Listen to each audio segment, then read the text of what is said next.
Hello. I wanted to say something about the book list that I have sent out to you all ahead of time, both so that we don't need to do this during the lectures and also so that you can think about this as a separate question. On all of these scriptural theological topics, the matter of books to use for study is a very important one. We live in a golden age of books. There's no question more is available now and more easily available than has ever been true in history. We can know more about the life of St. Paul and what it was like than any Christians, certainly since the legalization of Christianity, which is depends on how you count, is about 312 AD, say in the West, and then 324 in the East, and never in Persia. But anyway, we have access to materials and information that our Christian forebears have not ever. And we can also know more about, for example, ancient Jews and what they were teaching than was probably possible even for people living at the time, because they didn't have access to Jews and they weren't able to travel around and see different kinds of Jews. And they, we can do things like read the Mishnah and the Talmud, which of course the Talmud wasn't produced. The Mishnah was being produced in the period of the early church, but it was not available to non-Jewish people.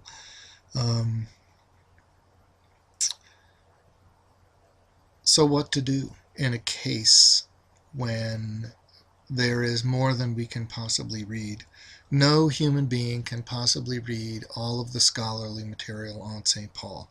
That's been true since about the year 600, at which point there had been so much produced by Christians that it was impossible in an entire human lifetime to read it all.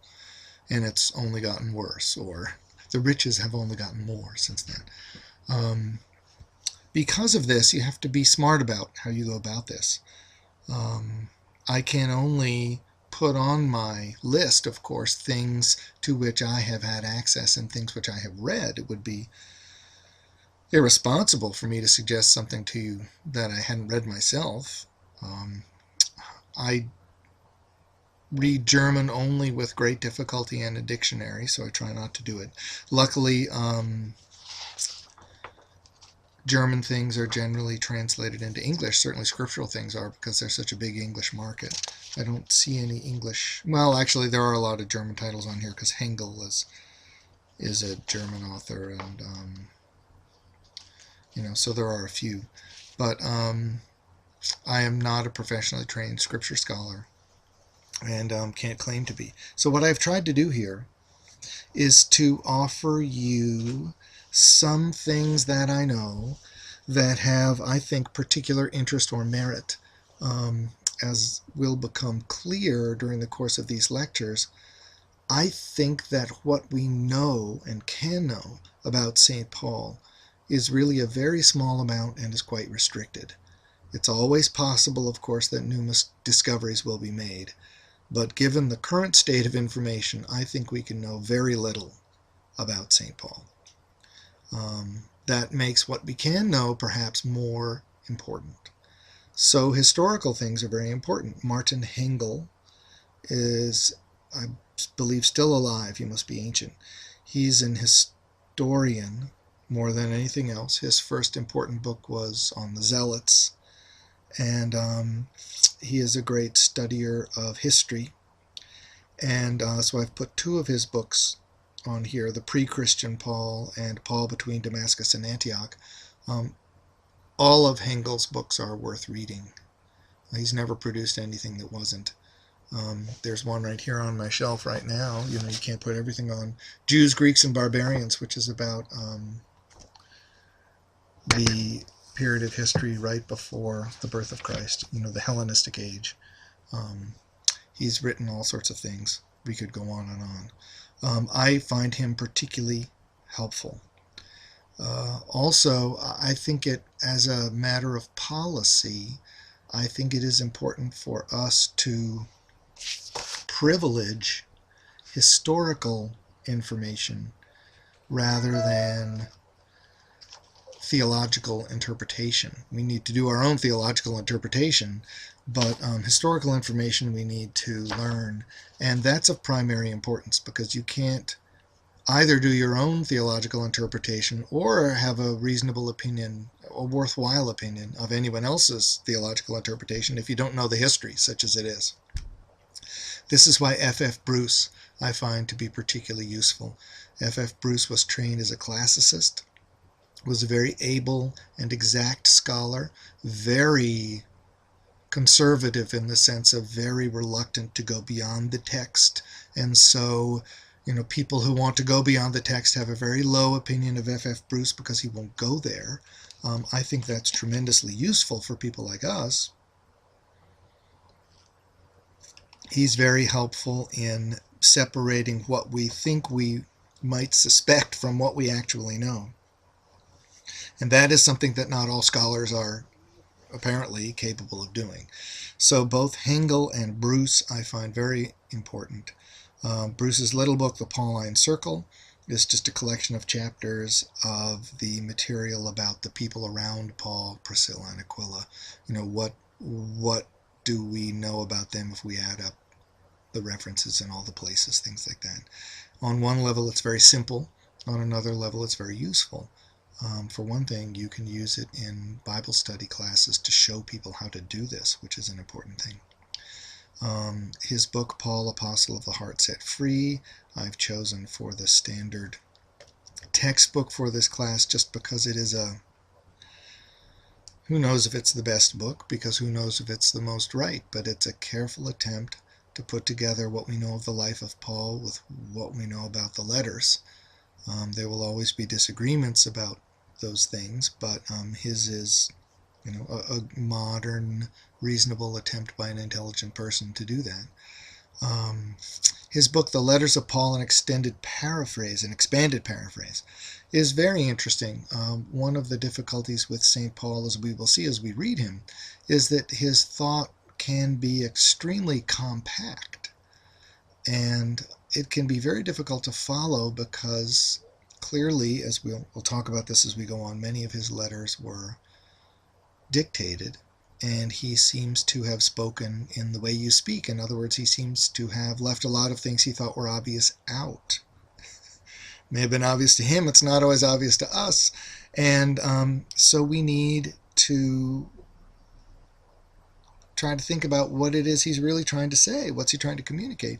And F.F. Bruce's expanded paraphrases are attempts to, lay out what it is that Paul is actually trying to say. Sometimes these can be tremendously helpful. And again, wonderful for Bible study if you're trying to show people how this stuff works. It's an important thing to know about. So I commend it to you.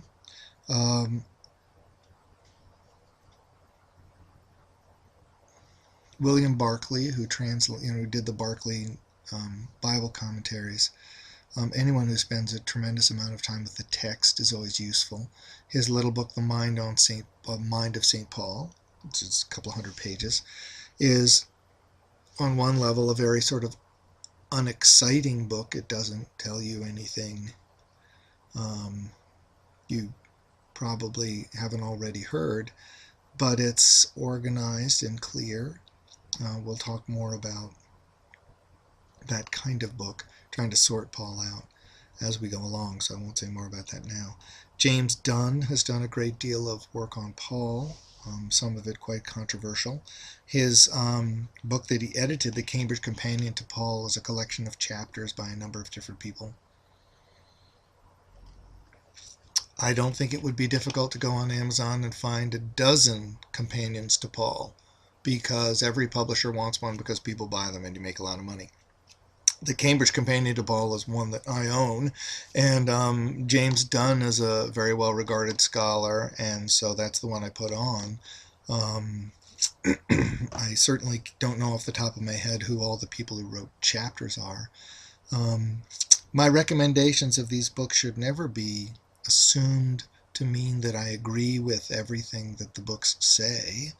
That would be virtually impossible since the books say all sorts of fiddly little things. Also, there's no reason why I or you should think that what I agree with is the be-all and end-all. That's not the most important thing you need to know about a book by any means. The question is it useful for people who want to study the works of Paul? That's the question. And I think that something like the Cambridge Companion to St. Paul is quite useful for people who want to study Paul. It's quite recent, it's 12 years old, and that's a good thing.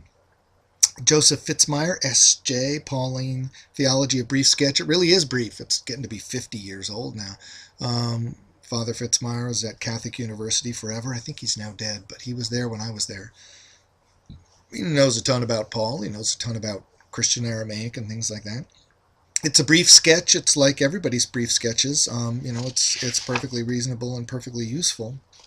And it's in print I think it's still in print. Certainly you can buy 1 million copies on the internet for 50 cents because they're all over the place. It's not unlike The Body, A Study in Pauline Theology by Bishop John Robinson that Father Smith likes so much for good reason. It's a very good book. It's written by an Anglican. E.P. Sanders' book, Paul, A Very Short Introduction, is interesting. It's very short. It's written by a Jew, which is always interesting. Again, a great historical scholar. Krister Stendel's book, Paul Among Jews and Gentiles, has a very important, very influential article in it called Paul and the Introspective Mind of the West, in which he argues very cogently that modern Western people tend to completely misread important things about Paul because we live after Freud. Particularly the chapter, the passage, the good that I do is what I don't do, and the bad that I don't want to do, that's what I do. That it's almost impossible for us to understand that because of Freud. Freud, who seems more and more to be a real problem for our culture, as well as for our intellectual life, really gets in the way there. That's a collection of chapters about things to do with Paul. But you should, that is in print. I've seen that in bookstores recently. And you ought to buy a copy of that and read that article, have it on your shelf.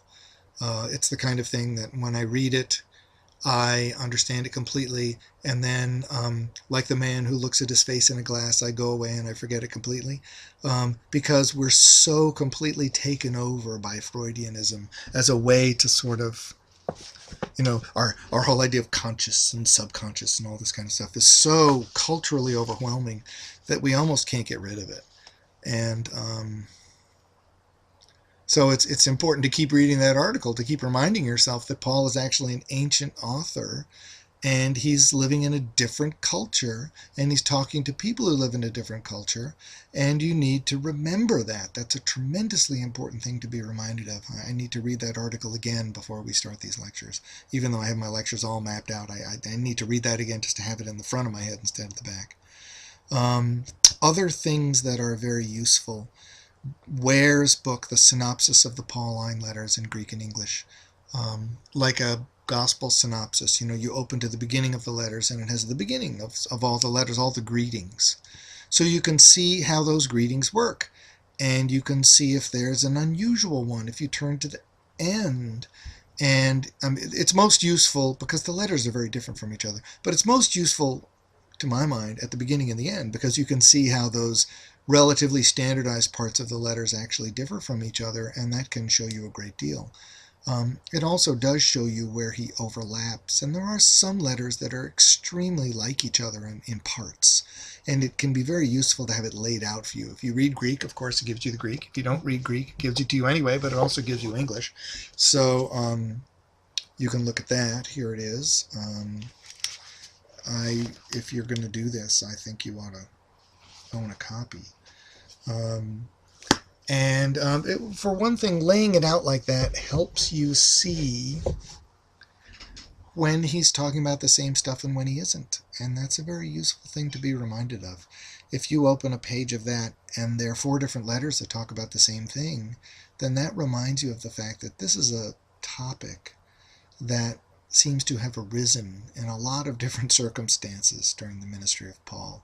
And that in itself needs to make us look at it differently. So I find that a very useful book. It's quite recent. When is it? 2010. It's quite recent. And I commend it to you all. Whiteley's book, The Theology of St. Paul, is a little bit fatter than most of the others. It's more organized with chapters and subchapters. If any book is the standard overview of the theology of St. Paul in English that I know of and that I hear about, when I'm at conferences and things, it's Whiteley. I bought a new copy long after 1964. I wouldn't be surprised if it were still in print. It certainly is easily available. And again, that's the kind of thing that you should look for, and everybody ought to own a copy, just because it's a great place to look stuff up. And we will talk more about this. You'll notice that there are a number of theology books here. The Body by Robinson, Whiteley, The Theology of St. Paul, Dunn, The Theology of Paul the Apostle, Fitzmyer, Pauline Theology, Principalities and Powers by G.B. Caird, A Study in Pauline Theology, and then C.H. Dodd, The Meaning of Paul for Today, which is, of course, about Pauline theology, and Barclay's book, The Mind of St. Paul, What is St. Paul Thinking? Of course, he's thinking about theology, so those are all theology books. And I could have, anybody with a computer on Amazon could have suggested 85 more. But I thought I'd spare you that agony. What I really want to say about books is, I think because of the nature of the Pauline material that we have, Acts and the letters, everyone needs help in understanding Paul. Everyone needs help with historical background. Everyone needs help with organizing the material. Everyone needs help with thinking about the question of the order of the works and the place the works are located in the life and ministry of Paul as we can see it. I don't know of any two scholars who agree completely about that, but it's a very basic question that everybody has to think about, and it's very useful to have people think about it for you. You can listen to them as they think and try to convince you that they're right. And it's also very important to have more than one scholar's view, because it's very important to see that you can make a good case for more than one conclusion. That's a tremendously important thing to keep in mind. I don't know who's right about all these things. No one does, because we don't have enough information. We're all doing the best we can. Some people have prior commitments that get in the way, I think, of their seeing the evidence clearly, but we'll talk about that some as we go along. One more thing I'd like to say is that Morris Wiles's book, The Divine Apostle, which is about the interpretation of the letters of Paul in the early church, is a useful short work for, it's almost 50 years old now, for getting you to see the variety of different ways in which, some of the variety of different ways in which the early church read Paul and interpreted Paul. There's been a tremendous amount of work on early Christian biblical interpretation since Wiles. He wrote 2 books, the Spiritual Gospel on interpretation of John, and then the Divine Apostle, and those were tremendously influential in getting people, professional early church people, interested in studying the early Christian interpretation of Scripture. There are now libraries full. I mean, all the shelves behind me, those are early Christian authors. And almost all that stuff is Scripture interpretation, and that's nothing compared to what there is. It's even nothing compared to what I have, because if you could see that way, you would see more. But the ocean is immense, and more and more of it comes into English all the time. It's tremendously useful to be able to read this stuff intelligently, and so I encourage you to think about it some. Perhaps I'll send you a list on the interpretation of Scripture, books on the interpretation of Scripture, because it's something to think about. You need to organize the way you do that, because it's one of the most important things you do, because it creates your preaching, and it creates your teaching. And lay people need you to do it for them, and you need to be able to explain to them how you do it so you can help them do it too, because they're Christians too, and all Christians need to do this. Thank you very much. I'm going to stop now. More will come up about these books, I'm sure, as time goes on, and I will upload this to YouTube and look forward to seeing you soon. And I will also do another one of these too. So there should be 3, I hope, of these introductory things before long. Thank you.